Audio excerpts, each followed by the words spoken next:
Samantala mga kapuso, bago tayo mag-chika minute ulit, buhol-buhol na traffic ang dinatnan ng mga motoristang nagbalik Maynila matapos ng Semana Santa. Bukod sa taksa ng mga biyahero, nakisabay ng ilang reblocking ng mga proyekto sa mga lansangan na hindi natapos sa takdang oras. Nakatutok si Jamie Santos. Tila dumaan sa kalbaryo ang mga kababayan nating balik Maynila kaninang umaga. Paano ba naman kasi ang inaasahang pagtatapos ngayong araw ng reblocking sa kahabaan ng EDSA hindi natapos? Sumikip tuloy ang daloy ng trapiko sa northbound ng EDSA mula Buendia hanggang Ortigas pasado alas 7 ng umaga. Si MMDA Chairman Attorney Francis Tolentino napasugod sa lugar para magmando ng trapiko. Pinabuksan ng zipper lane sa kahabaan ng EDSA northbound lane mula Pioneer hanggang bahagi ng Mega Mall.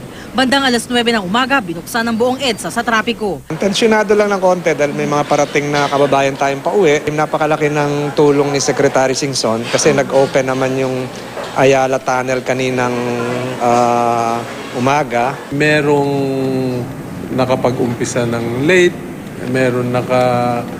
we did not anticipate a closure of the plant half day on Good Friday. May mga bahagi ng planong ultimate road reblocking na hindi pa nasisimulan. Ang estimate kasi namin about 30,000 square meters.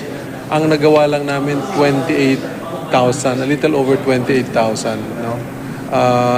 Pero makita nyo naman, ang haba nung ginawa namin. Pinagpapaliwanag na ng mga otoridad ang kontraktor ng hindi natapos na road repairs. Hihintayin na lang din daw ng ahensya ang sagot ng mga ito.